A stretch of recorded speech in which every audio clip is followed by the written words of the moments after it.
What up, everybody? It's been a minute. It's been a couple of weeks, but I want to welcome y'all to another episode of Whiskey Sour Libations and Conversations. I can't even talk because your girl is dehydrated. I'm drinking some Pedialyte today. I drank too much last night, and okay. I was about to say, what's going on here? I drank too much last night, and then I went out. Well, no, actually, I was in Denver drinking.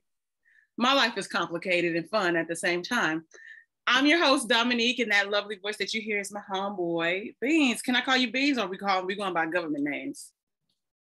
Oh, you can call me Beanz. I think everybody knows me by Beanz. They don't know me by my government name. Okay, well, we ain't saying your government name on here, so that's what I'm gonna. I mean, it's fine. I'm not hiding from nobody. It's fine. You can use my government, but you know. I really just wanted to say at least once on the show. Oh, but Lord. yes. That's the running joke. Everybody gets that one, and every other time. Yes. Tell my people about you. You are, like a host. You do a lot of interviews with celebrities. What show do you work for? Where can they read, your interviews, everything? Tell us right now, because I don't want to get messed up and we on a tangent and we end it and we don't get it in. So I want to say all the important stuff right now.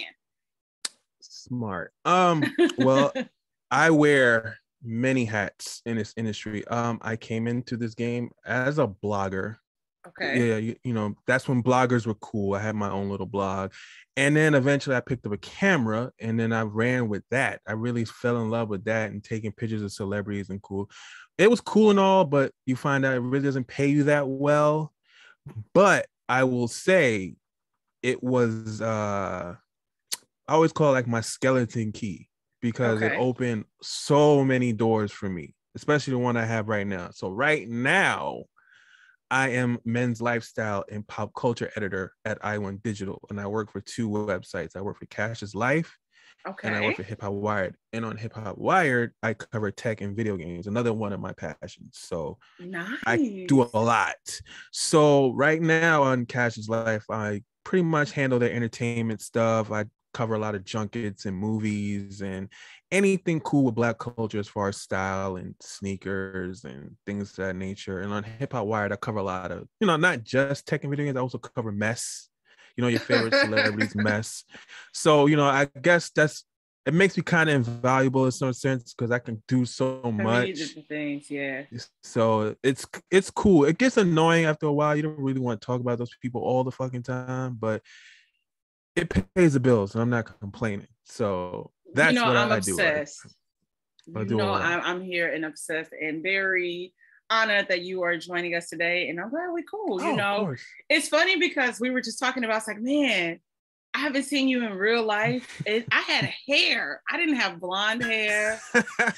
I was just getting really settled in LA. We met on Twitter. So we're Twitter friends. And I feel like I deserve so much access to you. Every time you come to LA, I'm like, yo, so you just not gonna say nothing? He's like, well, I'm staying at home. You be upset, yo. I'd be like, yo, when you become like, you ain't gonna tell me you was here. I'd be like, I was there for like a day. Like I didn't even get a chance to hang out myself. Like if a company flies you out or a studio flies you out, they literally fly you out so you can be at that junket in your hotel room and back on a plane back to New York. You can't do nothing in between that. You're not getting any free time on their dime or anything. So it's not my fault. I'm sorry. I try to explain to you all the time. Like I can't hang out. It's not my fault. It's just Aquarius in me. Yeah, we're both Aquariuses. We're both Aquariuses. And I just feel a little selfish sometimes. At least I'm honest about it. And I'm like, I totally get it. I get it. I totally understand. We've known each other for a long time. I didn't have a beard when you knew me. Like that is true. This was oh my god, clean. It was nothing. I was still young. I might have to find the photo. That's the cover. You did not. We have one photo together, but it's like we communicate so much. So it just seems like, okay, yeah, that's my boy, that's my friend. So which is really cool. Is that like it was like a phone booth photo, right? It was like one of the little phone booth photos at that event. I think it was. No, I think we just took one. I don't know.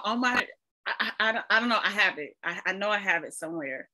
So yeah. So let's just get, I'm sorry, but this is gonna be a pop culture episode. So we're gonna talk about the mess. Oh, it's fine. It's fine. It's fine. Okay, so first topic. Drake has now surpassed Michael Jackson on the Billboard charts as far as charting. I know. And I feel like this is something that you and I can go back and forth on, and that we kind of understand the politics of a lot of things. And I think that a lot of Gen Z kids don't understand, because they're literally tweeting now as we are recording, saying that Drake is greater than Michael Jackson. And I just want them to understand the concept of the old school Billboard charts, when you actually had to sell physical copies. Yeah. It wasn't open in an app where you can just loop a song, and you might have had a tape, you might have had a record, you might have had a CD that was scratching. And it is so, I feel like it's not fair. I feel like the playing field is not fair. It's not. I get it. Times have changed, and I'm not mad at the kids for saying what they're saying. I'm not mad, but I'm a little annoyed because they just don't understand. They refuse to understand the nuances to these numbers and things like that. They don't want to hear that. They just want to be able to say that, our artist is the greatest artist of all time. Take that, boomer. They just they get off on that. So it's understandable. It's cool, but I see on Twitter there's a big debate going back and forth. At the end of the day, like, no one's ever going to gain any ground in these arguments. Right. You're not going to convince them that they're wrong. You're definitely not going to tell Michael Jackson fans that they're wrong. You know, so it's like, I definitely give Drake his props for what he's able to do. He literally puts out the same album every time. So here we are. Did you finish CLB? Because I didn't make it past. Okay, y'all good for that. I did not make it past track 3, and I like Drake. I did, but at the same time, it was definitely a very, very long album. Okay. And I always tell people when it comes to Drake is, if you heard one Drake album, you've heard them all, because the man is the true definition of, if it ain't broke, don't fix it. He's not going to change he clearly saying, I'm not changing my formula for my albums, period. I'm going to keep giving you the same thing. And so far it works, because he has a very, very, very, very loyal fan base. That's a fact. And he knows who his crowd is, and he knows what to give them. He hasn't given us that, that classic album. I don't think he's given hip hop that classic album yet, like Jay's Reasonable Doubt or Blueprint or Nas's Stillmatic or Illmatic. He hasn't given us that kind of album yet, but his albums are still worth talking about, though. I don't think he has a classic album in his repertoire at all. And I'm not including So Far Gone, because that's a mixtape. He calls it a mixtape. It's a mixtape. He repurposed it as an album, but that is a mixtape, and that's what sold me on Drake. And I haven't gotten that again from him since. So that's where I'm at with him. That's why I'm mad at him. I'm like, yo, you sold me a dream, bro. You gave me this album, and then everything else hasn't even sounded remotely close to this. Nothing. Maybe you got there's flashes of it, but it's not a consistent thing. Like, when you listen to So Far Gone, it's like a consistent. He's hitting you over the head consistently. Every other album is like a bop, miss, whatever. And the funny part is, with this album, the wackest song on that album is the one that's ringing off right now. It's the weakest song on the album. That Way Too Sexy song is hot ass. It really is hot.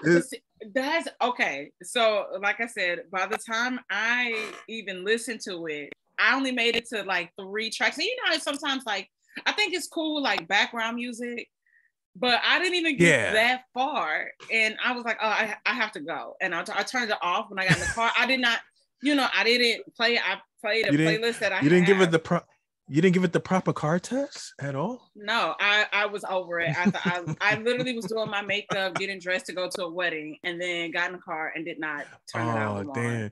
It didn't even It even like work as like background noise. That's crazy. That's how bad, see, that's how whack it is. It even work as background noise. But I'm gonna disagree with you as far as classic per se. I'm gonna say that okay, I love Take Care. And where's the one where his head's in the clouds? If you're reading, no. Nothing was the same. Nothing was the same. Nothing was totally enjoy it. Go back and listen to those albums. I always go back and listen to those albums. I like I said, that's just me though. I understand what you were saying, but you have to also think, like, when we think of classic album, we think about the beat, we think about the lyricism behind it, what was happening at that point in time in our lives. And those don't really resonate, but they are a good bop that that people do go back to and consistently listen to. But as far as anything else, when he got his head out the clouds, I don't know what the fuck happened. I ain't really been. I don't know. I'm not mad at your assessment of those albums. I mean, they're solid albums, but they don't give me classic album, because I feel in order to have a classic, it just has to be flawless front to back. Your weakest songs still have to be able to be, something that still rings off at a club or something. And I get that with, I don't know why Way Too Sexy is ringing on. Maybe because it's just so stupid. People like it. I don't know. But some people just like, it's like a bad movie. You can watch a bad movie and consider it really good. It's called a cult classic. It's like a cult classic. Yeah. So I guess that's what it is with this record. There's a lot of men on social media talking about, oh, this is our anthem. I'm like, I don't know who you're talking for, but you ain't talking for me. But let's just say it right now. Niggas love fuck shit and they love Future. So anything that this nigga does, that's why that shit is hot. Because if Future wasn't on that track, would Drake had even put that on his album? That's true. I commend him for even getting Future to do some shit that's so silly. That's actually amazing. It's the fuckboy colony over there. Yeah. I'll say this. What was brilliant about this song though is he put the video out, and I was like, this video is going to make this song get even more legs, and it did, because you got people like Kawhi Leonard in there acting a fool. You got Future acting a fool. You got Young Thug acting a fool. You got all these serious people in there acting stupid, and it's like that's an accomplishment. And I'm like, you know what? It's gonna give this song legs. It is. Once I saw, like, yo, I hate this song still, but I love this video. I love this video so much because I like the fact that Drake is not afraid to be funny, have some personality, make fun of himself. I like that about him. He's not always serious. I like that about him. He's not one of those rappers that's just always got to be on point. Whatever. Like, he knows he's corny. That's what I like about it. He knows he's a cornball, and he knows he's just attained his level of sexiness. He knows that. And as he plays with it so much, and I think that's why a lot of the ladies like him so much too, because he just knows that, I wasn't always all that. When I first came out, I looked like a thumb. You know what I'm saying? Singing Replacement Girl, So now I'm here. Like, I am this biggest sex symbol on this planet. I'm cool. I'm hip. And I'm from Canada. Holy shit. I got this on lock, man. You name a cool Canadian outside of him, man. Come on. It's a fact. Justin Bieber? Nah, he don't count, bro. Justin Bieber. I just want to take it back. I just want to rewind. I haven't forgiven Justin Bieber for a long time since that whole racist thing. Oh, wait. Oh, yeah, because he said the N-word. Yeah, the whole run nigga joke with the chainsaw thing. I'm like, man, they were like, he was a kid then. I'm like, nah. There was some strong conviction when he told that joke. He knew what he was saying. Okay, I'm not trying to buy that. I'm trying to think. Okay, so are we allowed to grow and change? Because I get updates on shit that I was even saying 3 years ago, and I was like, damn, I was an asshole. Yeah, like, I'm glad I know better than that now. Yeah, I see, like, a time hop reminds me of how ain't shit I was all the time. I'm like, damn, I said that on Facebook years ago. Oh my God. I know. I was like, when I really start Look, I'm gonna have to delete my Facebook when I'm like popping. There are some pictures that I don't want to be seen in with people that I don't fuck with, and there was some fuck shit that I used to say, and I was like, oh yeah, my god, I just don't walk right. You know what? You're right. People are allowed to grow, and you know, I say this. Justin Bieber did probably grow. He seems to be on the right path and done the right things. You know, I really just never really like vibe with him as far as music wise. They were like, I did like that. Journals. Not this. Not journals. The one he just dropped with what's that song? Sorry. The album was Sorry on it. Oh yeah. That was okay. That was, I guess that was like his redemption album, like after. Yeah. Journals. I fucked with it. I fucked with it a lot. You know, I remember I caught myself listening to it a lot. I'm like, damn, why am I listening to Justin Bieber so much? It was like, but maybe this is what Bieber really got me with this one. You know, I was like, this is kind of fire. But he was a believer. That's cute. Maybe I might revisit Journals, since everyone keeps bringing Journals up, saying like this. That's his joint. That's his album. That's everyone I know says Journals is the one to listen to. So Journals. But you're right. Song, I think that's the song with R. Kelly. So skip that. Oh yeah. So he should actually just remove it. He could actually just remove that off streaming platforms right now. Like I don't even understand why they even don't give him no spins. He don't need that at all. Well, then if we're gonna talk about that, we might as well talk about the fact that he is credited on CLB. I mean, between him and you know, we're gonna have to talk about our favorite person, Ye. Because we go back and forth about this asshole all the time. Yeah, like both of them. I'm like, so we just promoting abusers out here. That was my biggest thing with CLB too. And I didn't catch it at first. Mm-hmm. See, I didn't. But when someone mentioned that, they was like, yo, why does R. Kelly have a credit on this? And what made me even mad about it was how the producer 40 was trying to say, well, you know, he didn't really use him like that. We were just covering our asses and, you know, pretty much saying we was covering our asses and we wanted to make sure we cross our T's and dot our I's. And you barely hear it. It was more or less them using a mixtape or something like that, right. You know, and they really want to use the Houston sound more or less, not R. Kelly. It's from some artists in Houston, whatever like that. But at the same time, you know, don't you just know how you just can't read the room at all? This man is currently on trial. He is fighting for his life. And I hope he doesn't get it. Me neither. Okay. So, and you literally said you can't say to yourself, damn, I don't think we should use this. Yeah. This song really won't hurt us if we didn't use this song. No, we don't need this at all. You know? Yeah. And they still say, nah, throw it on there. And then, you know, to give out that condescending answer as far as your explanation, as far as why you did it, didn't help matters much either. And I feel like, Drake, you were smart. You're a smart man. You're not a dumb guy. You could have easily just said, nah. Yeah. Take that off. We can't have people read credits. Yeah, people do read credits. So I don't even understand why they didn't think people was gonna see that. It's like they threw that and they're like, hey man, nobody's gonna notice that. No one's gonna notice that. Well, you have people that are like us that are very alert and aware of what's happening, and then you have people, and the majority of the civilians are into nigga shit. And I literally had someone that I used to be cool with hit me up on my blog page asking me, oh, did I delete my Facebook and IG because we were not following each other anymore? I blocked her because the whole Bill Cosby thing. Oh, and no. I also know that she almost could have been a victim of a sexual assault. Someone broke into her house, and she's not friends with somebody because of this shit.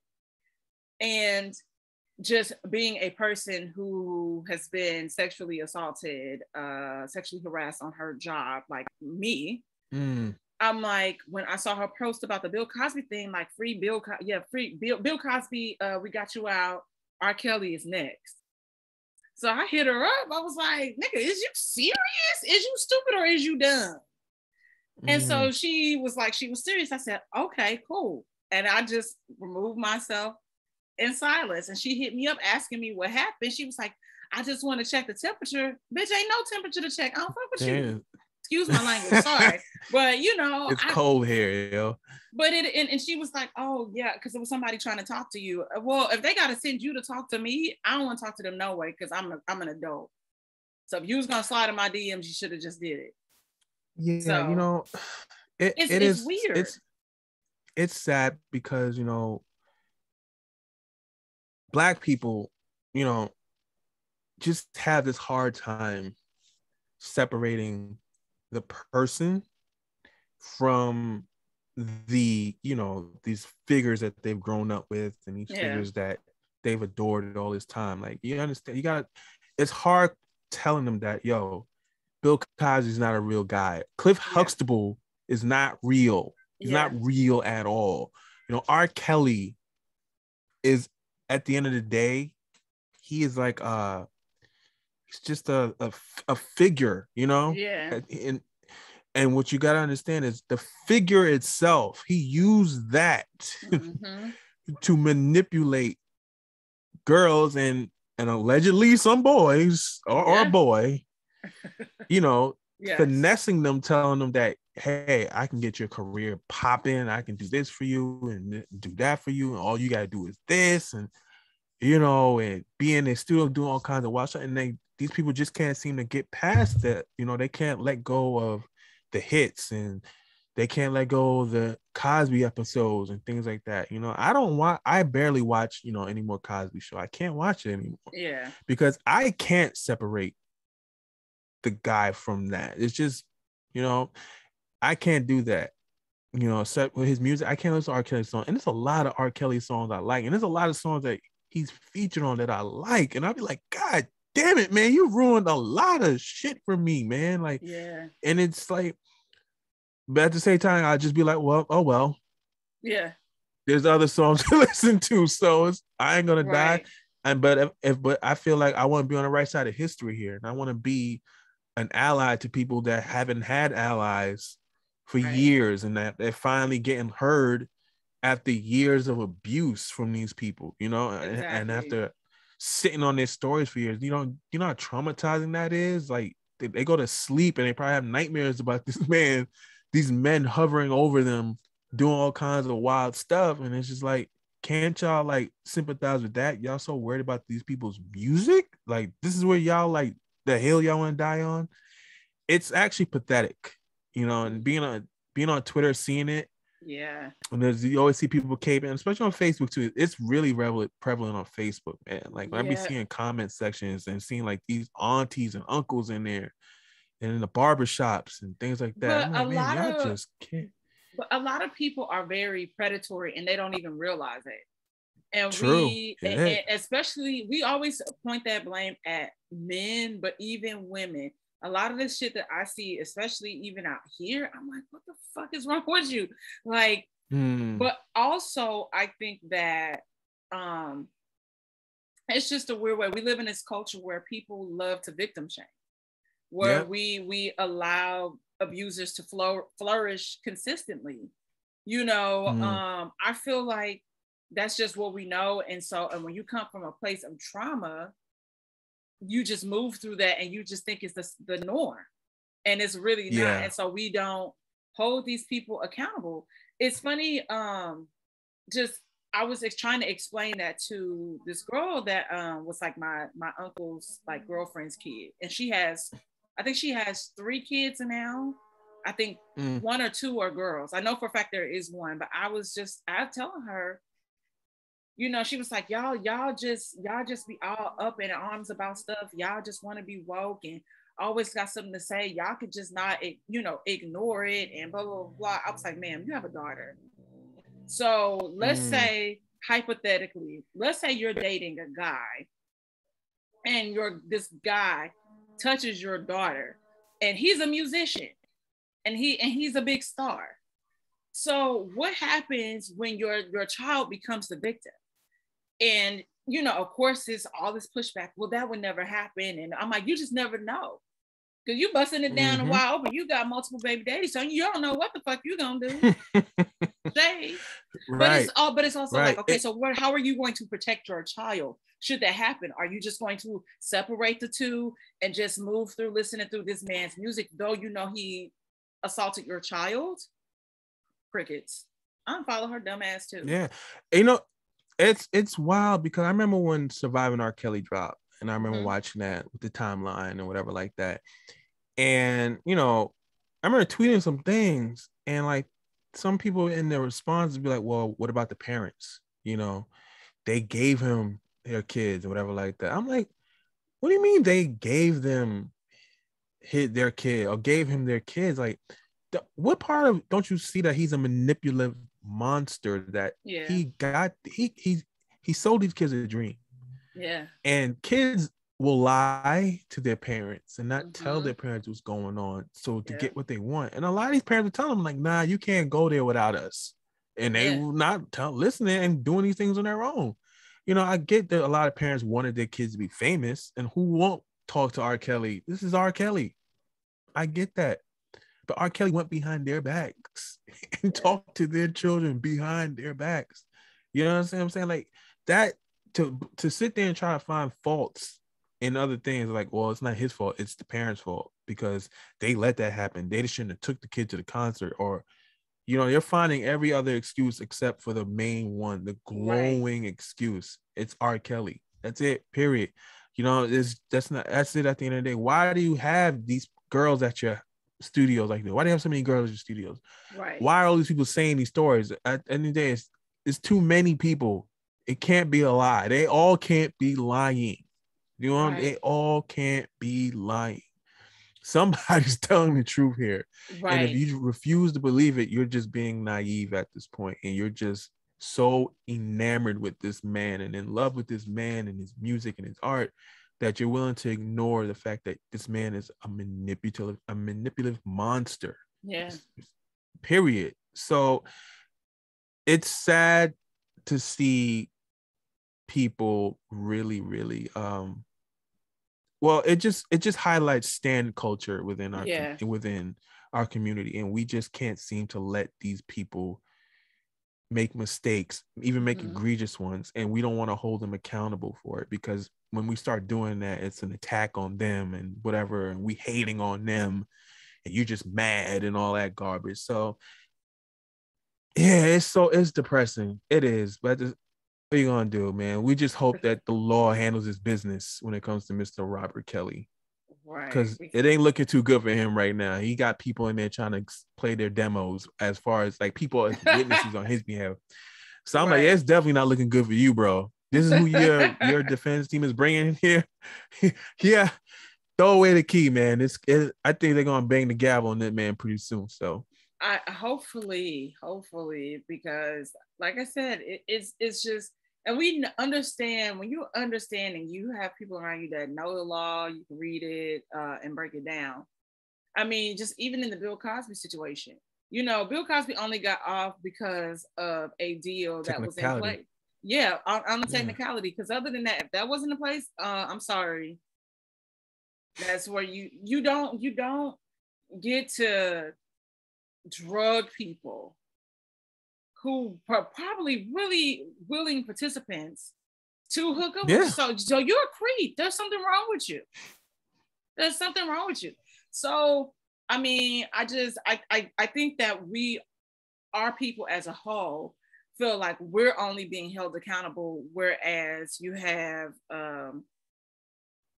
what's the dude, Jeffrey Epstein, that killed himself? That's a whole conspiracy behind that. And then what's the white guy named Weinstein? Harvey Weinstein. Yeah, and so they feel like justice hasn't been served to them. So why is it only being like, served to us? So I think that's why people are also trying to give those two a pass. But I'm just not with the shit. Yeah. I mean, the whataboutism is like the number one excuse, or number one go-to excuse when it comes to defending Bill Cosby and R. Kelly. Like, well, if they're gonna do it, why don't they get these people? For like. Again, that is not a hill worth dying on, like at all. It's just not. It's not a hill worth dying on. Like there are plenty of other people in this world that really deserve your defense. Yes. And you really standing on a soapbox defending them. And it's not these people at all, because they are legitimate creeps. Yes. Period. Like, why waste your breath? Don't even go there. And I always tell people that, like, if I post something and people get in there, I'm like, I'm not going to argue with you. I'm just going to let you sit here and make a fool out of yourself. And you're exposing yourself to a lot of women on here. So have at it. I ain't going back and forth with you. Have at it. Go ahead. But when you start losing friends, this is why. Okay? Just tell you, this is why. This is the time. I think more than any time, I think around, like, since we've been, locked down because of this whole pandemic thing, I've unfollowed so many people and I've unblocked so many and muted so many people because people are just getting on social media and just saying the most wildest things I have ever seen. And I'm like, and there's a lot of people that I've thought were smart individuals. Like I really had a lot of respect for them. Respect for and things. And I'm just like, I am just so disappointed in you. Like, I can't believe this. You said this. Now you're gonna make me do. You ever see that they use the meme of Wesley Snipes in New Jack City, and he's about to kill, and he's like crying. That's me every time. I'm like, why are you making me do this? Yeah, I didn't want to have to do this. Right. But now I am my brother's keeper. Am I my brother's keeper? Yes, I am, man. I'm like, that's me every time, man. I feel so bad. I've been like, I can't tolerate this on my timeline. I just can't, because every time you come on my timeline, I'm gonna be mad. So get off my timeline and just get off me. This is the first step. I'm not ending our friendship. I'm not deading our friendship, but social media wise, I don't need to see you right now, man. Right. I can't right now. You're just saying outright garbage, and I just can't deal with you right now. So, it's funny that you bring up the pandemic, COVID, and the things that we have seen people say, because in the last episode, I had someone that is an anti-vaxxer. Oh no. And I know where we stand on this. And last week, Nicki Minaj had the world up in arms about this. And I really think that first of all, I just want to know, when you tweeted this, when you read it back to yourself, did you realize how crazy it sounded? Like, oh, it made your cousin's friend's balls swell up and now he's impotent. And then the fiance left him. And I'm like, so you're telling us all this business and you didn't stop to think that possibly that this man had an STD? So I just want to start there. But also, I think that when you are a celebrity or influencer, whatever realm that is, when you have influence on people, I think it's socially irresponsible to tell the average daily civilian to not do something. Right. And low key, I think that people don't understand. I don't know. I went to school for broadcast journalism, so I had to take ethics classes and media law classes to understand what was happening, what you could and could not say. And I think that people forget that with celebrityism, like, there's a certain level of things that get taken away. Low-key freedom of speech is one of those. And we all talk about that all the time. Well, this is America. This is our rights and blah, blah, blah, blah, blah. No. When you become a public figure, I think there are things that you should and should not say. Just because it's socially irresponsible. Like I have been mad at Puff Daddy or Brother Love, whatever the fuck you want to go by, since the election. I thought it was socially irresponsible for him to tell Black people to withhold their vote. Oh, I agree with you on that. I've got him directly. I've literally said, man, this is some head ass shit you're tweeting right now. You wait till now to get on this. Yeah, his timing is pretty bad, man. But carry on. I didn't mean to interrupt you. Carry on. Oh no, you're fine. You're fine. So I want to talk about us being, we know what we are. And I'm like, hey, do what's good for you.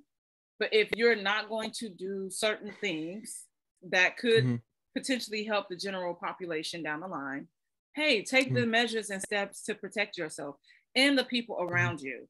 That's all I'm saying. And so I feel like Nicki Minaj, there are a lot of other celebrities like, yeah, she's right. Like there's some people I'm like, you might be a hoe. It's a lot of hotep niggas out here. And Tank. I can't. I'm like, man, I stand with Nicki Minaj. Like, what are you standing with? I don't understand what exactly. Mario. He was also even before that. He was on that same nonsense. I'm questioning these things and all this stuff. I have thoughts. Why are they making us take this and all this stuff? I'm like, oh my goodness, But I'll say this. I always tell people when it comes to this pandemic, now you have to protect yourself or inoculate yourself from two things now: the virus itself. And stupidity. There's a pandemic of stupidity going on now, and it's like outrageous. It's outrageously bad. Right. And I don't consider myself, I won't say I'm a pro-vaxxer. I'm not giving myself a title. I just know that this is something that I've done for years. Do you understand? Right. I've taken vaccines all my adult and young life. I could not walk inside of a school if I wasn't vaccinated. I couldn't play football if I wasn't vaccinated. So I always ponder, like, why do y'all wait till now at the most terrible circumstances to want to be on this stance, to be on a wrong side of history here? The numbers and math. The math is just not on your side in this argument. Right. There are hundreds of millions of people vaccinated. If there was something wrong with this vaccine, any of these vaccines, you would have known by now.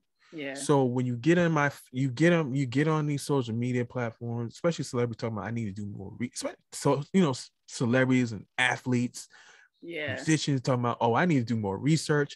So you're telling me you're doing more research than the people who researched it and made the goddamn thing. Exactly. How is that even possible?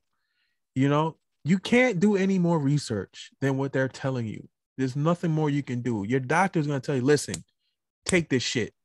I'm tired of, I don't listen. Take it. Yeah.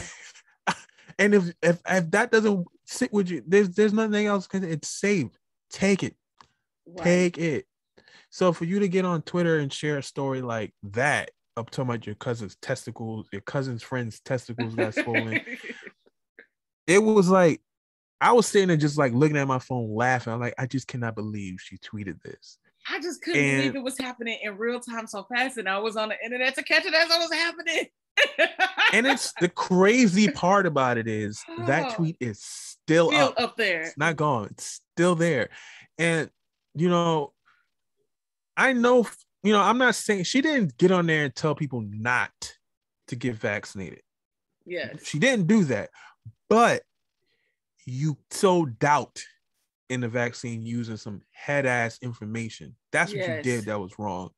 And what I don't like about Nicki Minaj, or what she does constantly, is when she's wrong and she gets called out for it, she constantly gaslights. And she always likes to pull her black women card at the most convenient time when people get on her ass. And, she did that to Joanne Reed, called her Uncle Tommyana, and what she called a homophobic and all this stuff. And you attacking black women. And I'm like, no. You said something very stupid. Yes. And now you got a whole country react to it. Yep. You made your own home country, Trinidad and Tobago. The health minister got on television and had to say, we had to investigate this stupid claim because of you and waste resources because of you. Well, because the cousin hit her up and was like, hey, like, you need to call me. And then you even tweeting about that because he knows this nigga had an STD. Yes. Yes. He was like, I told you that in the family chat, my nigga, not for you to go to run the Twitter and say this bullshit. That tweet was the most Caribbean WhatsApp shit you would ever see in your life. You understand? That is a WhatsApp, what they call chain letter type story, yo. That's what that sounded like. The minute it hit I was like, what in the WhatsApp is this? She really told this? Yes. And then talking about, I'm gonna do up a poll talking about which vaccine do you think I should take? But Twitter followers? It always ends up there. It always ends up, okay, well, what y'all think I should do? Well, I thought you was doing the research, sis. I thought you was researching the ingredients on each vaccine to see what was going to work best for you. But whatever. Well, first, you are a multi-millionaire. You have access to the best healthcare in the world. Yep. You do not need to be asking Twitter anything in regards to that. You go right to your health person and they'll tell you, yes, Nicki, get vaccinated. You know, you got to get vaccinated to go on the road. You can't go conscious. You can't do conscious without being vaccinated. So you just literally screwed yourself. This is all your fault. You did all this yourself. So you should be mad at yourself. Maybe I shouldn't have tweeted that. You know, you tweeted not only your cousin's business, you tweeted Drake's business. You know, you put his business out there talking about, well, Drake was vaccinated. He caught it too. So what's the point? So that's why people was like, are you doubting vaccines? Because that's what it sounds like. Right. Then you talk about, well, I never said that. Like, girl, your tweets right here. You said this. I never said that. And then on top was she dug her hole even worse when she got in bed with people like Tucker Carlson and anti-vaxxers. You know, they're literally holding pictures of her up at anti-vax rallies. Like she's some sort of like hero to them now because she says it, you know? And it's like, this is what happens now. You are giving these people the person they're looking for. You know what I'm saying? Because they're still a fringe group of people. They're not the majority of people. And I tell people all the time, like, when you're, especially Black people, like, when you are so anti-vax, do you know who you side with? Yeah. You side with the people who take horse paste and horse pills. Yeah. That's who you want to side with, you know? And I just don't understand, again, why y'all decide to get so dumb in a time of a greater emergency. And I was like, you know, I am so, you know, you should be thankful to the people who got vaccinated, because you know what, they're doing you a favor. If you don't want to take it, you should be thanking the person that took it. You should be, it's like the weirdest flex of all is them rooting for this thing not to work. Yeah. Do you like being in the struggle pandemic? You like wearing masks all the time? You like not being able to go to the club and stand on couches and smoke hookah? You like not being able to do that because you can't do the nigga things anymore. And your stance is not going to help bring the nigga things back. It's not. It's not at all. So I've seen plenty of friends on another thing now. I've noticed a large number of people saying this now, and it's wearing the shit out of me. Talking about when Trump runs again, I'm voting for him. You're mad because you got to get vaccinated to go on with normal life? I just don't understand. You're mad at Joe Biden for trying to protect people from you. Yeah, that's what you're mad about. And it's the most selfish thing I've ever seen in my entire life. This pandemic put on a pedestal how selfish people are. In regards to, I got a friend. He's a DJ. He should be rooting for. He should be rooting for this pandemic because he works in a club. Right. That shit ain't coming back at full capacity or in the right. If we don't get out of this pandemic or we get it under control, he should be rooting for this. Why are they forcing people to take this? I don't understand. It's wrong. What about the freedom of choice? And I always tell him, you have freedom of choice you're choosing not to take it. But do understand that businesses also have rights and freedoms, and they have the right to tell you, hey, we're going to protect our workers and Yep. we're going to protect our customers. And we don't want your unvaccinated ass here. Yep. And there is always somebody that's going to replace you. Please believe. Yep. Please believe. You are not the majority. You are the minority. And when you start affecting my bottom line, you're gone. Do you understand? I you're think gone. We're going to get... When you start messing with people's money, yes, they're going to fire you, and they have every right to. This is a public health matter. Yes, it's not just your life; it's public health. Exactly. This is a highly contagious virus, and it's just not resonating with these people. It's not. It just doesn't. And I'm like, man, this is the magic bullet that y'all been hoping and praying for. You got it, and you still don't want to use it. I always say this is like an open book test. And the teacher gives you the answers. Yeah. And you say, you know what?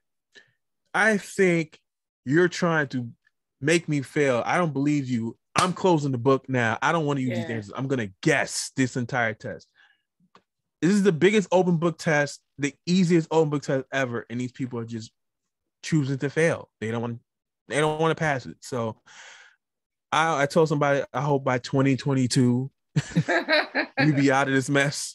Because it ain't gonna end in 2021. It ain't. Definitely I'm home by 2022. So, but I've made it my business to no longer entertain people who feel that way about the vaccine, or who feel that, you know, if Trump was around, the man who put us in this position in the first goddamn place would have made things better if he was still president. Who is vaccinated. He's vaccinated. You know, so, you know, to see Black people talking about I'm voting for Trump and all this garbage, it's just like, you guys don't get it, man. You don't get it at all. And it's like, I have to really protect myself and my family from not just the virus, but from you. You know, people I shouldn't have to protect my family from you. It's like, y'all want to do all these things, but y'all have no business doing them anymore. Like, so too bad, you know. Y'all want to fight people because y'all can't sit down at a place and all this stuff, and on top of that, calling it segregation. It's like, this is insulting. It's insulting to Black people. This is not segregation. This is nowhere near that. Yeah.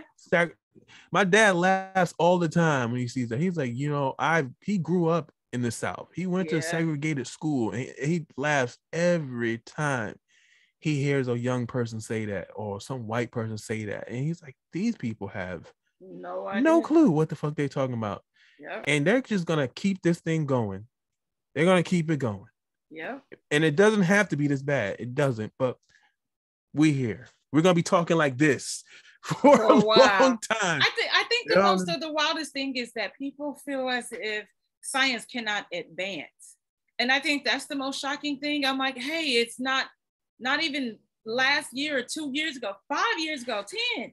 I'm like, science, y'all are not giving us a... They buy these things every year, right? Don't ask no questions, you know? Apple comes, seems like every 4 or 5 months. Hey, got a new phone for you. Won't tell you if it messages scrambles your brain or nothing. They'll put it to their head. They'll put the Wi-Fi earbuds in their ears. They don't ask no questions. But when it comes to science and the medicines and things like that, hold up, wait a minute. No. While they're getting their Botox and their fillers, and they got their breast implants, and you know, they getting their ribs taken out. I mean, all kinds of dumb shit they've done to their bodies. But wait a minute here. You ain't sticking that vaccine in me. Get out. I know what you're trying to do. Oh no. You are not putting no chips in me, you know? and I'm like, you're not. I'm like, it's so I just, you know what? I'm not gonna stay here. I'm really not gonna stay here. It's just not about, it's like I said, it's not about being pro-vax or anything. Like, you have absolutely every right to want to know what's going inside your body. But what I don't tolerate is sharing stupid shit about it. You know, when the information you need is all right there. And when you start talking about like Nicki Minaj, like my friend's cousin, my cousin's friend, or my aunt, or my uncle who's a nurse, la la la, I ain't gonna hear that because I know plenty of nurses and they're all telling me it's bad. Get vaccinated. We're tired. Yeah. Okay. Yeah. I have to wash my clothes. I can't go in my house with the clothes I got on. I got to take my clothes off before I go in my house. You know, that's, you know, it's shit like that. It's them I feel for. That's who I feel.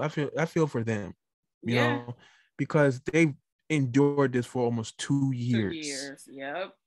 You know, but you know, the rest of the world has been saying for the longest time, I think we're now really just understanding it, but you know how selfish Americans are and entitled that we are. Yeah. You know, and it's so funny because everybody's like, I can't believe you like France. They hate Americans, blah, blah, blah, blah, blah, because they feel like we're this and that. And I'm like, well, y'all haven't really proven what are you here? Man, what are you doing here? You know?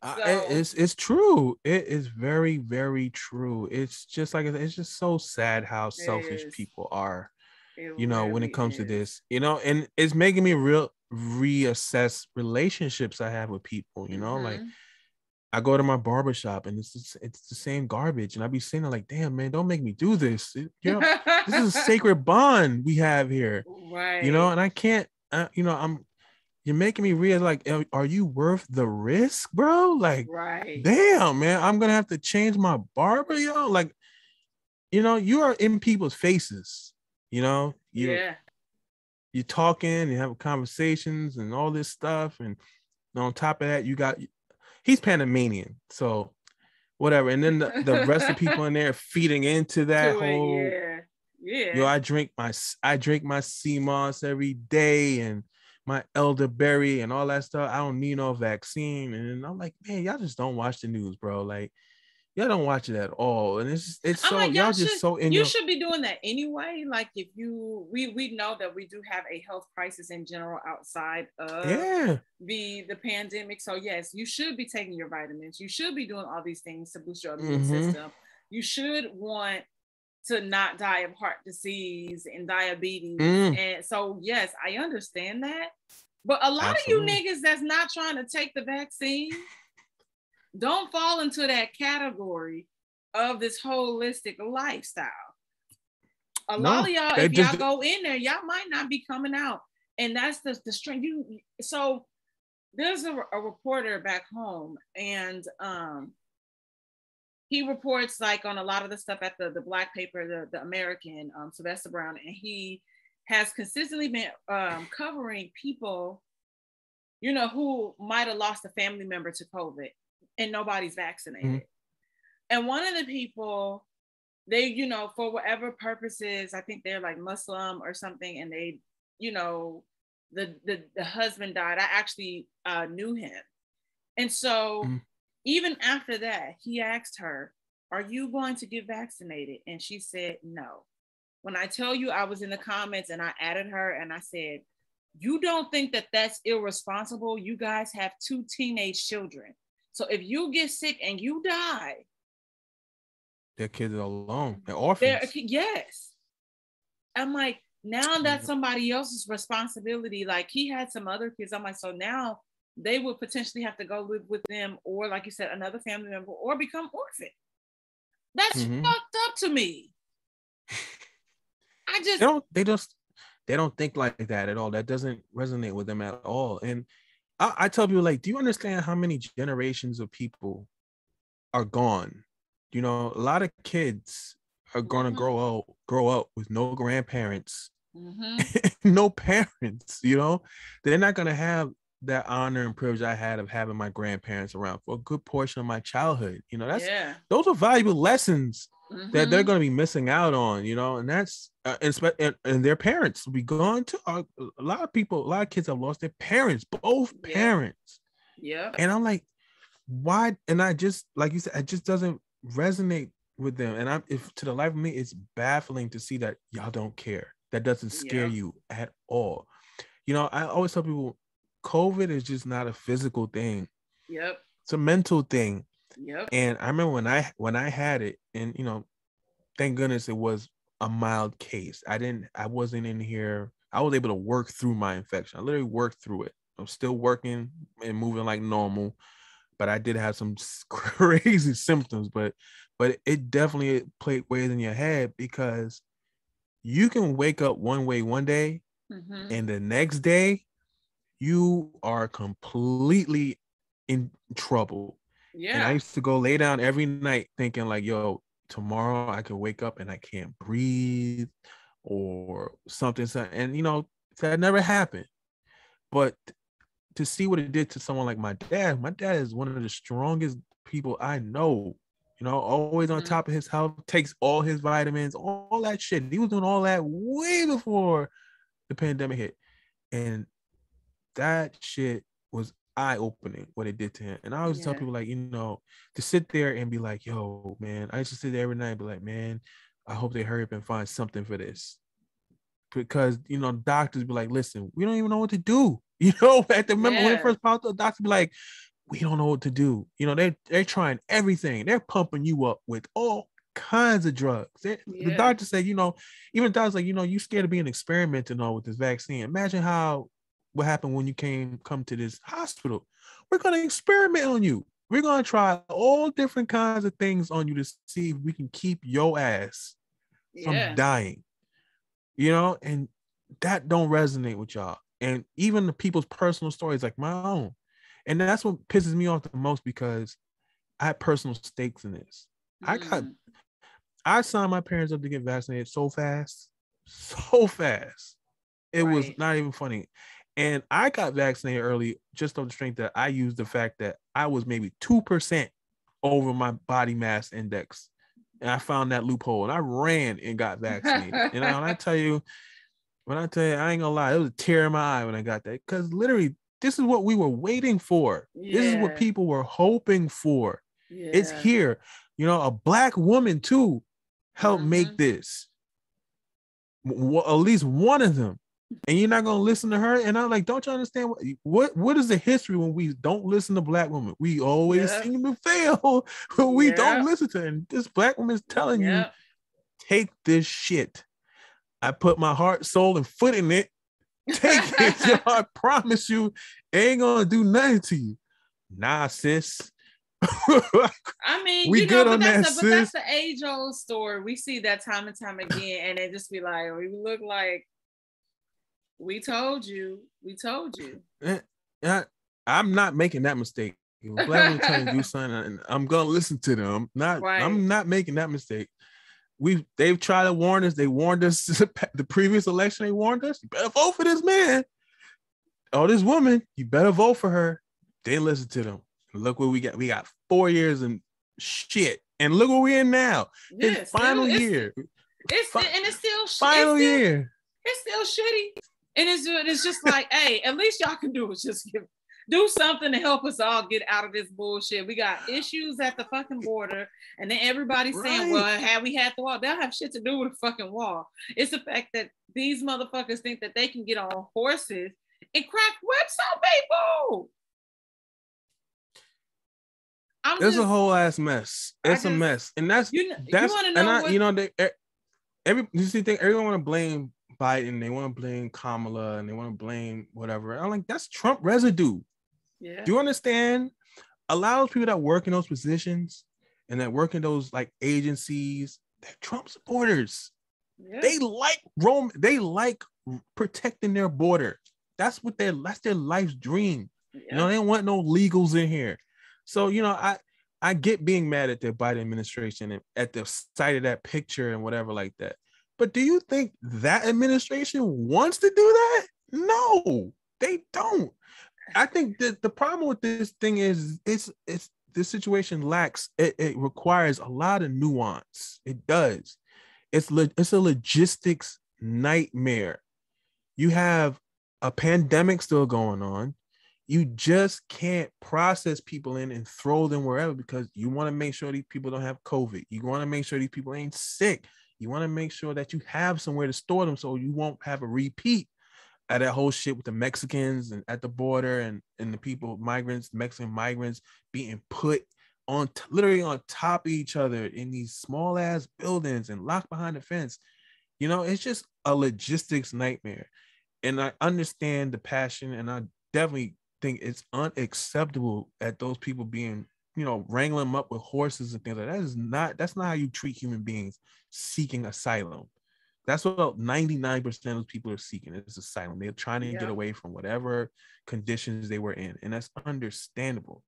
But I do think what people have to understand is it's a logistics nightmare at the end of the day. There's no quick fix to that. You just can't take all those people and throw them in one part, or you just can't process them all at one time. Yes, some people are going to have to go back. You know, that is a fact. Some people are going to have to go back home. Some people are getting processed through the system. It's hard. The kids that came here alone, they're all coming here. But at the same time, you have to understand that you got to put the kids in an orphanage or put them in a shelter or find their relatives. That takes time. It's not a quick fix.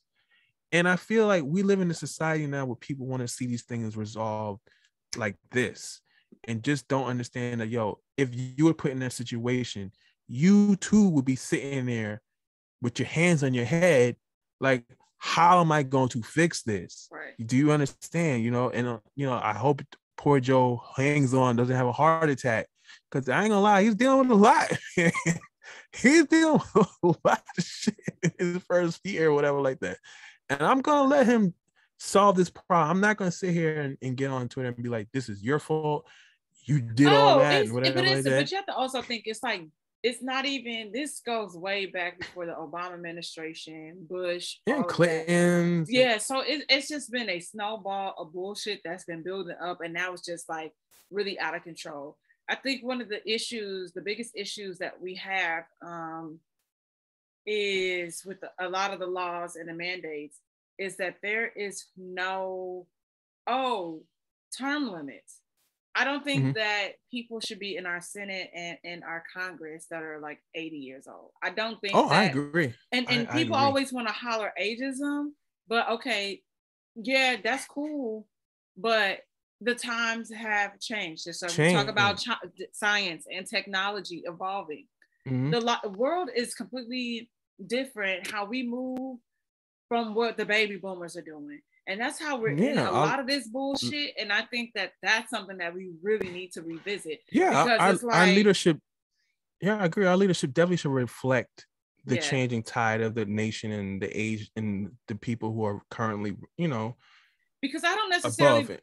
Right. And I was explaining to my mom, she was trying to say, well, because she was older than me, that meant that she was smarter and wiser. And I said, that's not necessarily true. I said, I understand that that's your old school way of thinking, but you have to think that so much has changed since you were my age, and the things that I'm exposed to and things that I know you can't even fathom and think of. So I don't think that's necessarily true. And I think that's why we hold on to and allow these people to stay in these positions for such a long time. It's like, well, they were already here, so they kind of know the system. No, you don't. You're fucking it up. But here's what I'm gonna say about that. This is why I feel these people never change over, or they're never replaced or voted out. If you can vote via your phone, a lot of people be gone. Yeah. There's no denying. These kids, it's sad now that I'm like literally saying that now, but it's true. I'm old, man. But these kids, they don't, all the action and all the talk they do is on here. You understand what I'm saying? It's all on here. And you know who learned that lesson not once but twice? Good old Bernie Sanders. He learned that lesson not once but twice. A lot of his supporters are young. They were all with it. They liked his old ass. They wanted his old ass in the White House so bad. Right. But I always just say to people, like, Twitter is a microcosm. It's not as big as you think it is. You know, it really does not make that much of the world go round as much as you think it does. So when you see him always trending and hashtags like making fun of Joe Biden and hashtags of Hillary, people making fun of Hillary Clinton and all that stuff, that ain't that big of a deal, you know? Because at the end of the day, there's a group of people who always and faithfully get up, put on their shoes, grab their canes, and walk to the polling station or get a ride there and circle in that dot or pull down that lever for their favorite their people that they've known for years. And that's why when you go to polling stations, you look at the people that work there all the time. What they look like? What they look like? Uncles, your grandmother, your aunt. Because these are the people who are. Because I was supposed to work the polls like a couple of times, and they pay you now. But it's just like, I was like, oh, I couldn't go like to the train or whatever. But yeah, like everybody is more mature in age. Yeah, and they're the consistent voting block. Yeah. They are. These kids are not, they're not reliable at all. And I ain't gonna lie, I was very worried going into this previous election, because I was like, man, we can't rely on these kids to do the right thing. Like not too long ago, y'all wrote in Harambe, you know, and y'all wrote in Hennessy and all kinds of James St. Patrick, Tommy Egan. Y'all was writing all kinds of names in on these ballots because y'all just didn't want to vote for Hillary Clinton and things like that. And you know, y'all thought this was a joke. And I'm just thinking like, yeah, they're gonna do this shit again.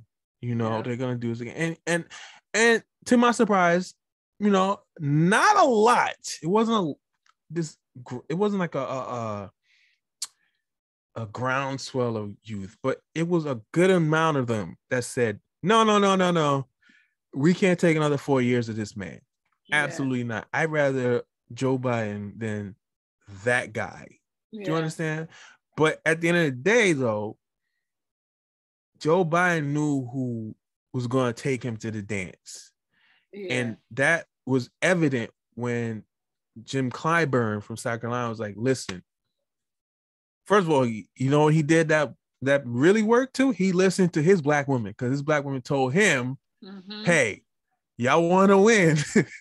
You better get Joe Biden. He said, as he says that story today, he's like, my wife told me that this is who needs to be in office. And I said, when she told me that, that's when I said, I'm going to throw my support behind him. And that's what changed. That's what literally carried him to the nomination easily. And everybody thought at the time Bernie Sanders had it in his hand. And he did. He did, because Joe was falling, boy. Like Joe looked like, even like, that's when they were saying how Barack was like, now Joe, don't run. Don't do this. And he said, nah, I'm going to do it anyway. You know? And Clyburn saved his ass. But again, the kids, if they want things to change, you know, as cliche as it sounds to them, the only thing they're going to make this change happen and want to get the things that they want done, you got to vote. Period. And white people know that better than anybody. That's why they have all the representatives that they need. That's why the Republicans got the gerrymandering lines and all this stuff, because Republicans know they're not the popular party here. So you know what they got to do? They got to rig the system, not rig, but you know what? Manipulate it for them so that they can win, you know, change the voting districts, you know, or make these stupid laws to make it harder for you to vote. If it didn't matter, right? If your vote would not be trying to do it. They wouldn't be making it harder for you to do it. They're making it harder for you to do it, you know? And it's just like, I was a young kid, and I used to be one of those hard-headed ass kids that didn't want to think that my vote mattered. And I used to look at my dad when he used to tell me, like, he's been mad at me to get me to vote. He's like, you better go vote. And I'd be like, you know, suck my teeth at him. But, you know, as you get older and you see, like, you know, your parents really put passion into this and really take this duty seriously. Yep. And on top of the stuff you see and learned about, you realize, oh, it's really, really an important thing for us to be able to do. Think about it. Prisoners, Yep. people who got out of jail, they can't vote. Can you imagine being you've served your debt to society, you're a free man, and your voice don't even matter at all? You know, that's terrible. So why waste this opportunity? Use it. Yeah. Vote, even if you don't want to follow the status quo, and go vote for the person you like. But at least vote. You know what I'm saying? Vote. Because like you said, these people are gonna die in these seats. That's the way I look at it. These are like lifetime appointments. You know, and it shouldn't be lifetime appointments. There shouldn't be no lifetime appointments on the Supreme Court. Yep. No, absolutely not. People like Clarence Thomas and even RBG, you know, God bless her, man. She fought to her dying breath. Died, yeah. You know, but she shouldn't be doing that. She should be able to enjoy her old life. She shouldn't be on the Supreme Court. You know, she's literally working out daily so she can work at the Supreme Court. No, that is absolutely true. And I just think that that's the conversation that we have to have with our peers and letting them know, because it was a lot of people that I had to convince, hey, this is why. And I understand, like, you don't want, I don't like either one of these people that are running. I don't care. At the municipal level, at the local level, is where your shit really, you talking about things that's happening in your city. The president not worried about that. We talking about your aldermen, your councilmen, who is your comptroller, who is going to be your mayor. That's why you need to do it. Yeah. But see, the thing, it also comes down to people not knowing how this thing works and what's important and the exact, you know, the levels of government. They just don't know exactly how this. They think the president could change everything. I'm like, no, he can't. He cannot. You know, and like, or you have to understand, like, why can't he do this? You know, he's like, it should be, you know, it should be clear as day right now, seeing that how he's trying to get states to do certain things in regards to the pandemic, and they don't want to do it. That should show you right there, you know, that he really doesn't have as much power as you think he does. Does he think he does? You know, like, for instance, I'll never forget when Obama first won, and I'll never forget his words. And he literally sat there and said, listen, this is the first step. The second step is you got to vote in the midterms. Super important. Super important. Listen to me. I'm telling you right now. All of this we're doing right here won't matter if you don't vote in the midterms. Midterms come, nobody showed up. That man was deadlocked for 4 years. And I used to always tell people, like, they were like, Obama did nothing. I'm like, what? It was a miracle he got anything done. Because those white men did whatever in their power to see that his presidency failed. And they said it. They literally got on the news and said it. Mitch McConnell said, I'm making it my mission to see that the Obama presidency fails.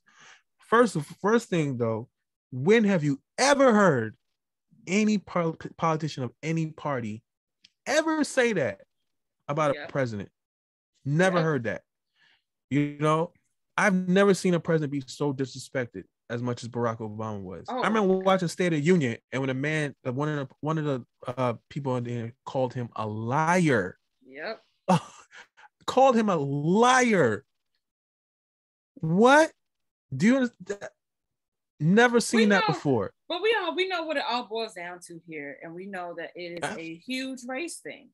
And that's and I think that that's the conversation that we need to be having amongst our people as well. It's just like, okay, everything boils down to race. No matter how much I want to stop talking about it and say that it doesn't exist, it's here.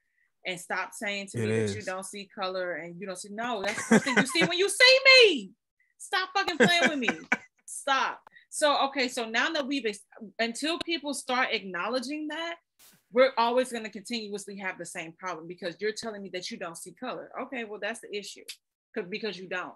And so because of you not seeing that, you can't empathize and understand what me and my people are going through. So, I mean, you have so many people trying to assimilate to whiteness that they forget who they are. I mean, we have people that are like that in our community. So that's a whole nother. The free thinkers. Yes. Those wonderful free thinkers. I know exactly who you're leading to, and that he leads that party of free thinkers. Yep. I know exactly who you're talking about. Yeah. Mr. West, the leader of the free thinkers, man. Those are people, man. Yes. They want to be free thinkers. Right. And even as far as him, I just want to say this. It's similar to the conversation that we had about the R. Kelly situation, because I'm not going to hold you. But I just want to say to people that that ain't it. I just think that we forgot what he has said and what he has done and how detrimental his statements have been to our culture. Absolutely. And I believe that he owes our community a formal apology. You don't just get to put out a gospel album, because you know niggas love that shit because they go to pander to Christianity all the time when they want to be forgiven instead of saying I fucked up. Just own that shit and apologize. Because I was even shocked that like how Van Lathan was even responding, and I was sorry. Yes, Van Lathan, because you know you're getting confused sometimes, Van Jones and Van Lathan. Oh yeah. Responded and was like, fuck, I might have to listen to this and blah blah blah blah. I'm like, no, sir, you don't. He said that shit on the platform that you worked at and you had to check him.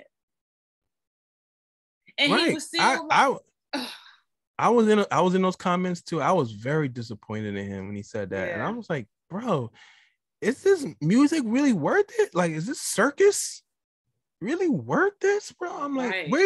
What are you standing on? Where's your morals at, man? Like, where's that guy that literally got on national television and told him, no, take that back? You know, like, yes. Where is that guy? Because I don't know, man. Like, but you're right. It's always funny to me when it comes to Mr. West, because people be on one energy when he goes off on those wild tangents and be like, oh, you know, I don't fuck with him and this, that, and third. But the minute he starts pumping out some semblance of new music, the tone around him changes. And everybody's like, they're all hanging on every word he says. And, oh, he's a genius. And he's, you know, and it's like, you know, yeah, I get it. He is a musical genius. He's given us some great music during his musical career. But let's call a spade with a spade. He's a jackass. You know, he is a jackass. And, you know, I understand he's battling some mental problems, but that is no excuse for some of the calculated moves he has made. You know, you don't get on a stage. Go ahead. I mean, you don't get on the stage talking about you're gonna run for president. That's not something like I've never seen any crazy people do that. You know, anybody battling depression do that. You don't get on stage, do that. You don't go to the White House and shake the hands of the enemy. Like, you don't do that. Wear a MAGA hat proudly. You don't do these things. You know, where are your friends to tell you that these things are not cool, Mr. West? These ain't cool. And the sad part is that they enable this behavior, the Pusha T's and all the world. And I love Pusha T, and I wish he would take him by the side and say, yo, my brother, you're making it hard for me to rock with you, man. You know, I like your music too, man. I love working for good music. But at the end of the day, you're making it hard for me to defend you. Stop this madness, yo. Yes. Stop. You're wrong. Yes. Just tell them that. Where are these people? They don't exist. They don't exist. You know, like people, I was like the Kim Kardashians. Well, I always talking about Kim Kardashian is a piece of shit to me, man, because I feel personally like it's not her responsibility to, you know, really like hold this man by the hand, but you're married to him. He had you the Those mother of his those children. terms and They're agreements black. change. Yeah. Those black babies, his stances, his political stances, all that shit, they don't apply to your black ass children at all. And you're sitting here walking around now with a mask over your face, looking stupid, and you really telling us, tell us you still with this man without directly saying you're still with him. Yep. That's how you're saying it. You walking around here being at those at these stupid listening sessions where he's literally he's a Trump of hip hop music, and I'm gonna tell you why. See how Donald Trump is still finagling money out of these people? Mm-hmm. That's what Kanye West is doing. He is finagling money out of these black folk, and they're readily giving it to him for these concerts, for these ugly ass clothes, the shoes. They are throwing out that bread, and that's why he's never going to change. Yeah. He knows when to be black, and he knows when not to be. You understand? Yep. He's only black when it's convenient for him. When it's not convenient for him, I fuck with it. I'm gonna go back on my Wyoming ranch, and I'm gonna be the white man I want to inspire to be. That's what he is. I want to be that white guy that I came to the Met Gala with the blue eyes, looking crazy. I want to be that guy with the MAGA hat on. That's what he wants to be. Yeah, no, that's absolutely true. That's what he wants to be. I'm gonna say this. I feel that in the sense of Kanye West, for him to probably really understand what's happening, and I don't think it would take one of his friends, because you have to also think that they're in the same tax bracket. So to a certain extent, maybe not because he's a billionaire, who fucking knows. But I think it would take a conversation for him to have with like somebody like us that grew up on, that know him from, like producing and then college dropout to, we're gonna give you this. I'm gonna give you Life of Pablo. I'm gonna give you that. But anything after that, even in there were little pockets where it's just like, yo, like, all right, you being a little extra. I'm gonna turn the other cheek today. And then, like a couple months later, it'll be something else. So we talk about, people always saying separating the music, but well, no, like what you're doing is really fucking up me and my people.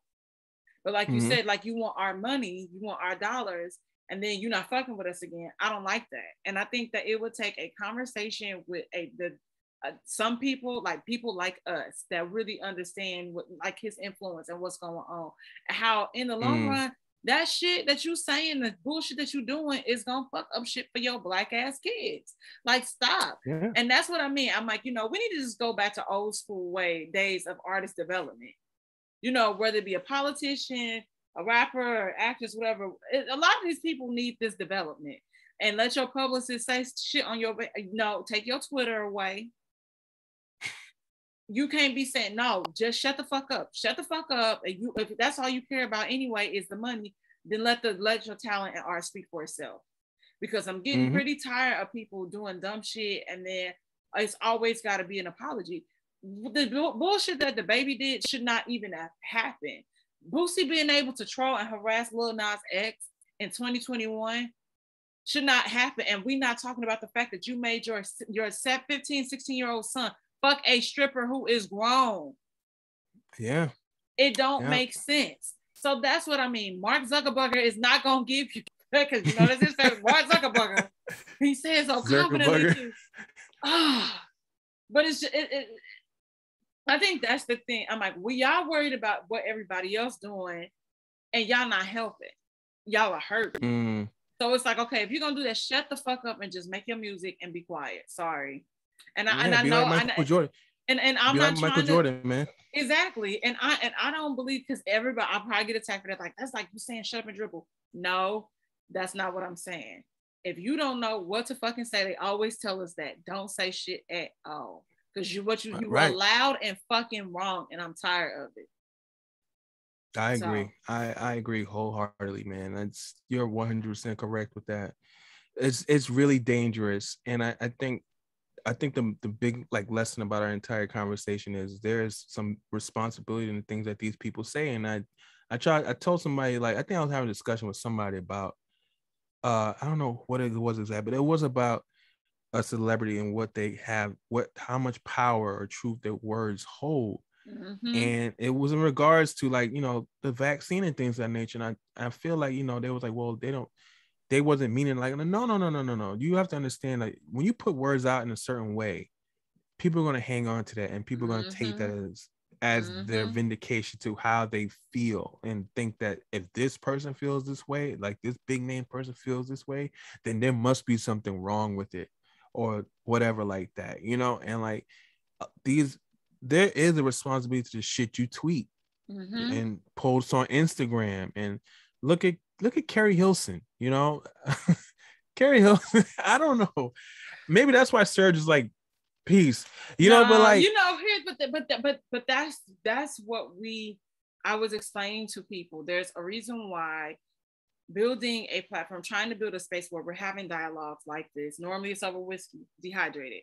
mhm, But I never want something, because even people that I am affiliated with, I never want to say something that can take money out my pocket and my friends' right, pockets either, because that right, we see it happen consistently all the time. People get canceled, and mm-hmm, Black people get canceled quicker than white people. We see that all the time. There's this room of redemption for them where it's not necessarily like that for us. And because Carrie really first messed herself up with the Beyonce comments. I enjoy Carrie Hilson. I think she's a sweet girl. I met her a couple times. Pretty sure the same thing reigns. It's the same for you. But yeah, it's just that absolutely. you can't say, girl, I don't follow her. I was like, nah, I can't do this. I'm like, I Yeah, let the Beyonce shit she slide, and I'm a stand. But she nah, she I'm was cool on the very tiny hat, the convinced. aluminum hat. She was very convinced that cell phone towers was giving us COVID, man, for a good minute, and she probably still believes that. And the other Yeah. day, she shared some book from a literally a homophobic guy, and I was like, holy shit! Like, he's like on some like gay conversion therapy type shit, and I'm like, you really sharing this man's book? Like, are you serious? A lot of your fans are gay. Like, I don't understand. Like, Cause them was the y'all only don't. niggas doing a Pretty Girl Rock. We wasn't doing that shit. I was like, oh, I hate this song. I was like, that's why I always loved the favorite joke when it comes. They were like, "Yo, knowledge is knocking this woman down constantly." Like, Yes.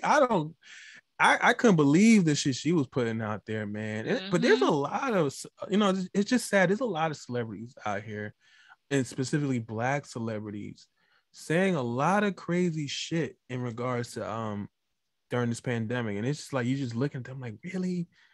Not you. Like that meme of New York from the I Love New, or I don't know who it was, but she always goes, not you. And just like, damn, man, like Yep. from the Pete Rocks and the I always say hip hop.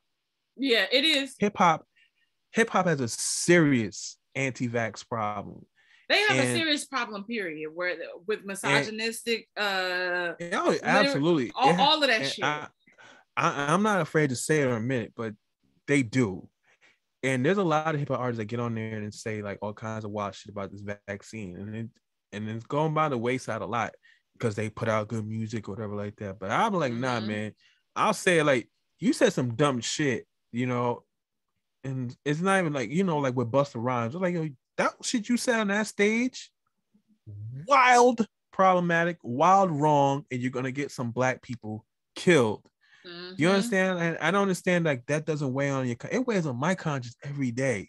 Like, I never want to give somebody COVID. I feel terrible if I gave somebody I COVID. literally, like I recently had a scare where it really fucked shit up for me, and it's just about the accountability and me encouraging this person. I was like, hey, like, well, if your kid has it, like, do da da da da da, like, take care of yourself, but get tested, because you were in different rooms, like where there had just been me, and I appreciate you telling me certain stuff, but it's just like I had been in so many spaces since that meeting with you that now it's like spiraling out, and it's like prohibiting me. I had Mm-hmm. got and I'm gonna say this, y'all stop taking those at home tests. A lot of those at home tests are giving y'all false positives and false negatives. please follow up with a healthcare professional to get tested properly, because I was a victim of a false positive and went to get no, seriously. When I got a certain amount of information, I said, oh fuck no. I ran out and got an at-home test. Had I not read the reviews, and people was like, no, go, yes, it tells you to go to your medical provider anyway. That's the next step. Mm-hmm. But everybody was like, yo, I got a false positive twice. That reviews were, I want my $40 back from my FSA. I'm calling that company. But I went to the doctor the next day and I got a test and I was negative. And then even today, I had taken the test yesterday, got the results today. It was negative. So there's a lot of things that's happening where the information is not correct. I encourage everybody to strongly follow up with your healthcare professionals. So, agree. So it's, but it's just like you said, it's the due diligence that took time. I couldn't go to work last week thinking that I had COVID. You know what I mean? Luckily I had my computer, so I didn't get behind. But that first day I was like, oh fuck, like I'm scrambling trying to figure out I was going to Denver that Friday. So I had to figure that shit out or I wasn't going.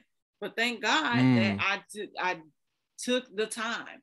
But a lot of people don't want to do that. A lot of people don't want to read and see what's going on. People always had an issue with fucking reading. So I don't know what that's even about, but I'm just. Yeah, it again, it's just so sad to see that, we've been watching these movies on this situation for so long. We watch so many movies about pandemics and all kind of world-ending shit, and we get presented with one, and we're doing exactly the opposite of what we should be doing. It is like so funny. We're still traveling, we refuse to sit still, we refuse to stay at home, we refuse to do a lot of things, and it's just so crazy to me. It's like, what part of, again, highly contagious airborne virus don't you get? Like, what part of that is not resonating with you at all? What you think that you need to go to Tulum? You gotta go to Tulum. Gotta go. Like, I just, it was wild to me to see how much people were still traveling when we were in the height of this. Yes. Hopping on a plane to like go to Mexico, and Mexico at the time was one of the worst places you could possibly be during the pandemic, because they couldn't burn the bodies fast enough in Mexico at one point, So it's just, I for the life of me, I'm like, my goodness, I hope that there's a good amount of us that have learned from this. Yep. And will take what we did wrong and not make that same mistake again. And at the same time, I also hope to have some competent leadership in charge at that time, because, again, the COVID-19 came at a ripe time. It came at a very, very ripe time. We had a very, very incompetent leader. An incompetent White House, an incompetent government was in charge, Yeah. And that is a perfect storm for something like a virus, when the messaging is just all bad.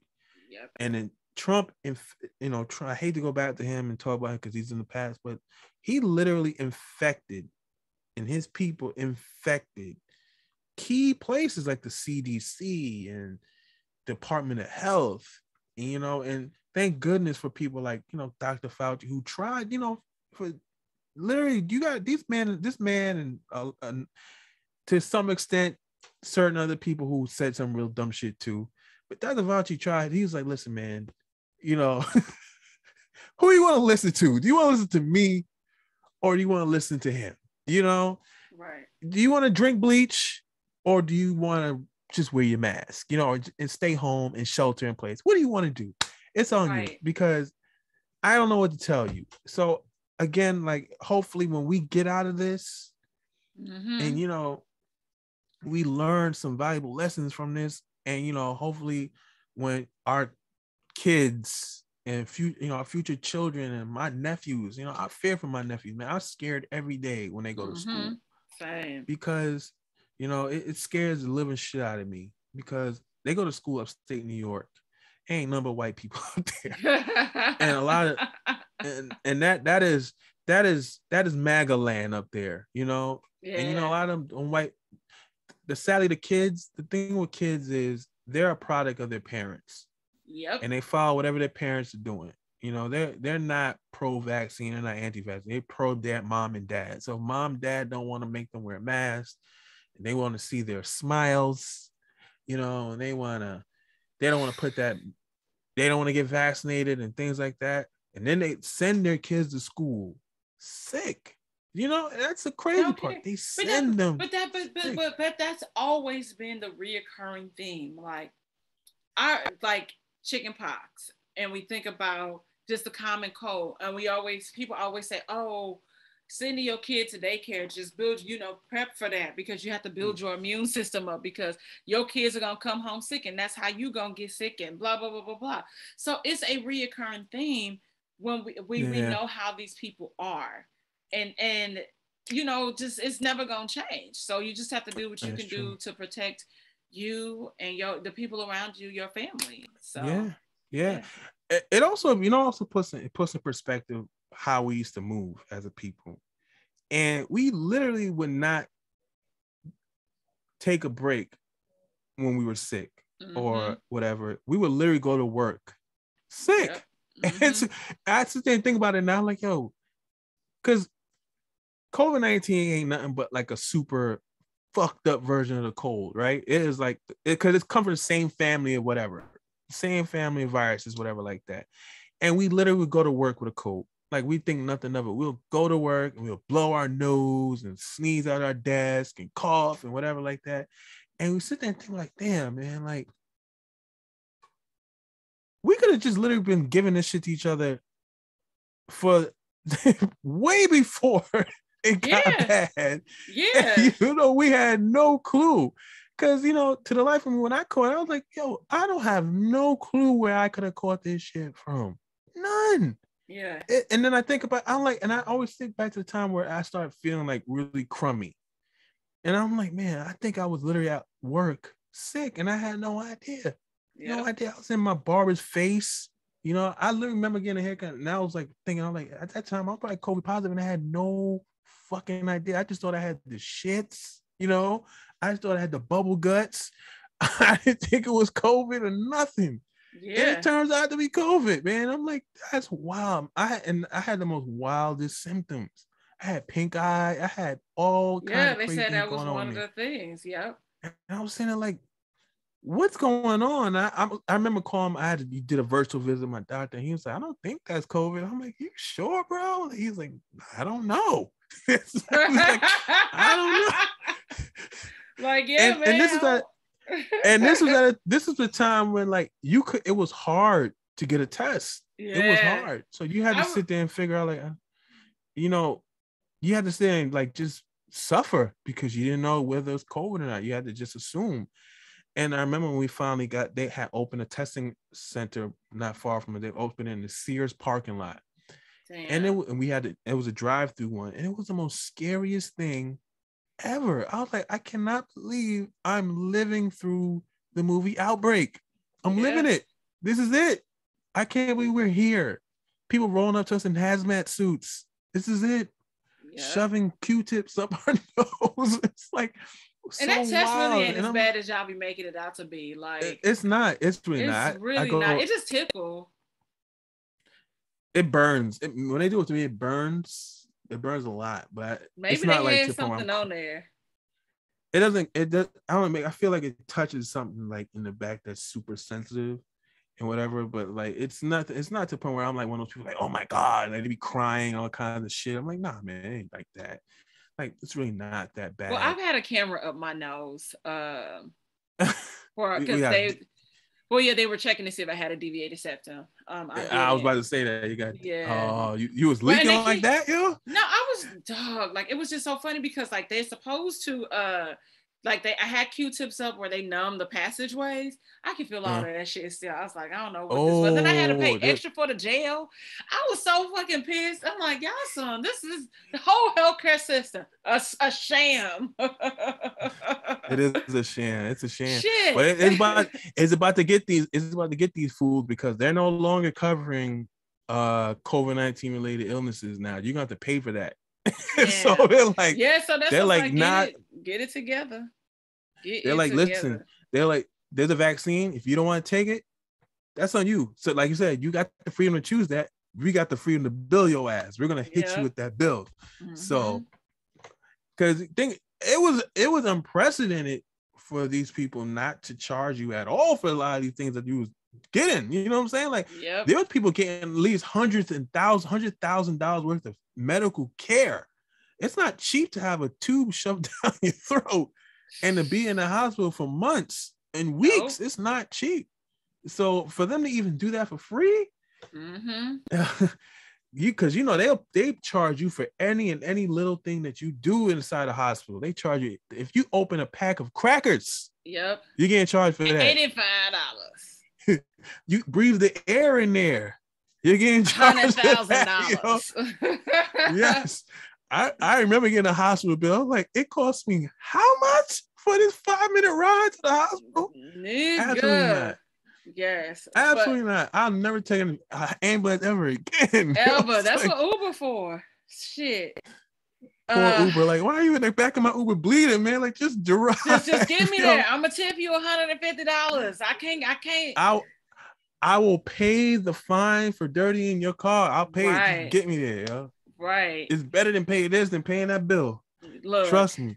It is. But look, we gonna get up out of here. I know you gotta get ready for work tomorrow, and I would love to have you back. This was such a great conversation. Oh, absolutely. This was fun. I'll gladly come back, man. Yeah. And trust me, I don't really have to do much to get ready for work. It's just literally roll out of bed. Open up the MacBook, and that's the only reason why I'm semi-dressed is because I had to do some interviews today. So this is the Zoom facade. This is I look like I don't have on a full Steve Harvey Canadian tuxedo today, but it may look like that. Oh my gosh! Hey, look, no words. That's all. No words. With his brunch boot. Yeah. I wasn't mad at the fit. I wasn't mad. It's just always, I feel like it's just always something off with Steve. No matter how hard Marjorie try to get him together, it's just always something. What did it for me, what pushed it over the top for me a little bit was the blazer. I'm more of like just the whole, you get to pair of denim jeans and the denim shirt. And I appreciated the nice boot he had with it. It was cool. It fit. But he went over top with the blazer. I'm like, damn, you went a little too far, man. Like, damn. But would it be Steve Harvey without him making it a Steve Harvey suit, though? It was Dolce & Gabbana and it was custom. Oh, excuse me. I had no idea. See, that I'm a guy. I don't really go into the details. I'm like just looking off site. I like it just looked good.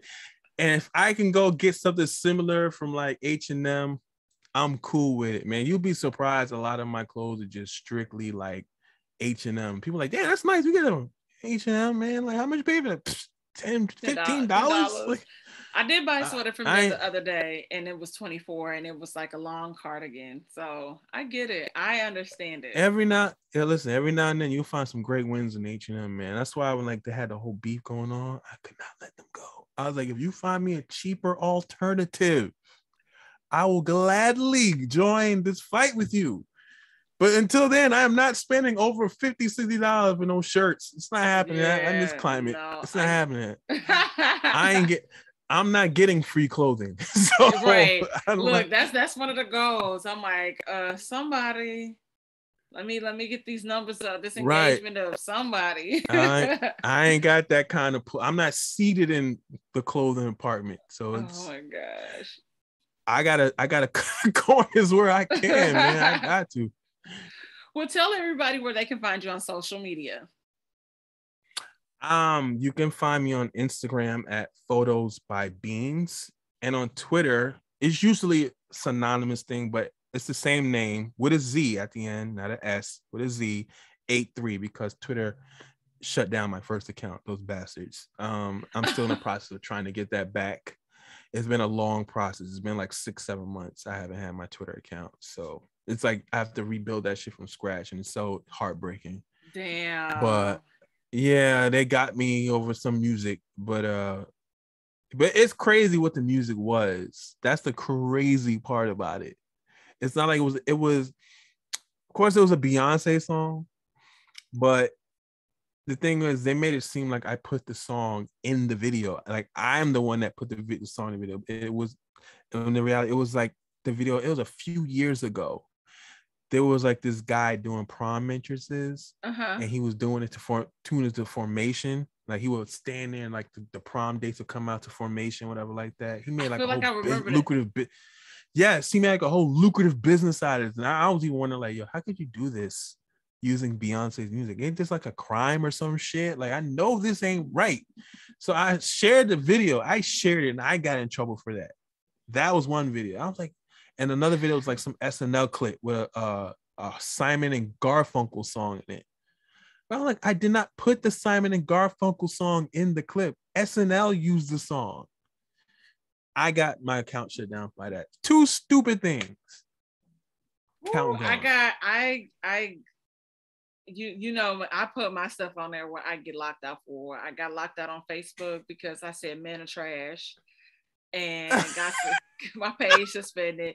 You know, I always supposed Twitter had tried to lock me out one time. They tried to pull some bullshit, and I just was like, no, I am. Wait, but you can't say men are trash on Facebook. Don't say men are trash on Facebook, y'all. They gonna suspend your account for 24 hours. No, you know that was definitely some man that's your friend reporting you. That's what that was. Somebody reported you. It was somebody's comments, but it came like right away. So they flagged it. So I've been flagged before for stuff. So it's like they have like a list of words. Strike system. Yeah. And so probably whatever algorithm that was that tracks that stuff, and it just shut it down. See that's the problem. The problem with these things is it's not actual humans doing it. It's just machines. It's machines. It's machines picking things up, because like I said, these situations, if a human looked at it themselves and would be like, oh, that's not a big deal, you know, whatever. But once the machine flags it, they don't care. They just whatever. Like the whole thing with the record industry, it's a machine that's doing it for the record industry. And then like Twitter's just letting them do whatever, run ramp shot and suspending everybody. And it's like, yo, you're gonna start alienating a lot of your followers or users, and they're not gonna come back, because nobody wants to have to rebuild that kind of following again. It's not easy. Yeah. I had over 6,000 followers. They're gone. I could barely scratch the surface of 500 right now. And the thing was, I had a lot of like 1,200 forever. So I've been trying to, you know, I had a lot of business contacts and things like that. I built up with that, and I had a lot of important people following me. And I was like, yo, I can't get them to follow me again. You know how hard that is. You know what I'm saying? You can't beg these people. Don't follow me back again. They ain't gonna try. They're not even gonna see your tweet. That's the crazy part. They're not even going to see it. So again, that's where you can find me. You can find all my work on cassislife.com and at hiphopwire.com. And again, if you want to follow me, I mean, if you want, I mean, it'd be cool. I could use the followers again. It's cool. Instagram at photos by Beanz with a Z, and on Twitter, photos by Beanz83. All right, and I will definitely share that in the description of this episode. And y'all, don't forget, sell me out these candles. Y'all already did. I did another full restock. I have full inventory, and that is that's same. I gotta get you do. I gotta get me a candle. Yes, saint-angeles.com/candles. My girlfriend got me into candles now, so I'm gonna start getting some candles. I love making them. It's so therapeutic. It's so therapeutic. Yes, it is. Once you figure out the science behind it, it is very therapeutic. And these are scented candles, right? These are scented candles. Oh, okay. Set the Yeah. mood candles. Yeah, I have some I shit. need I have some. one. I have a candle that is a limited edition. It's a bigger one and it's 40, and it is called La Petition. And the description, when you read the description of it, you know, I have to tell you, I'm not responsible for any children that could be conceived while you are burning that candle. Like my homegirl husband, she was like, he enjoys that candle more than me. And she's like, I Ooh. had to buy another one because he literally like burned it every day for hours and it's almost gone. No, what I I'm gonna said, do. I'm gonna buy it. I'm gonna buy that candle. mm-hmm. I'm gonna have it sent to her. I'm gonna have it sent to her house, Okay. so she can hold it at her crib, because she doesn't live here in my state. So I'm gonna have it sent to her state. Okay. And when I go there, we'll put the candle to the test to see how good it works, man. See how all right, boo. Well, thank you and so I'll let much. you know. Like, yeah, please let me know. And like always, y'all know I love when y'all send me photos of y'all using it and leaving me a good review so I can put it in my, when I post it. So yeah, man, we trying to get this money. So but yeah, hear you. y'all, thank you so much. And I shall see y'all next week.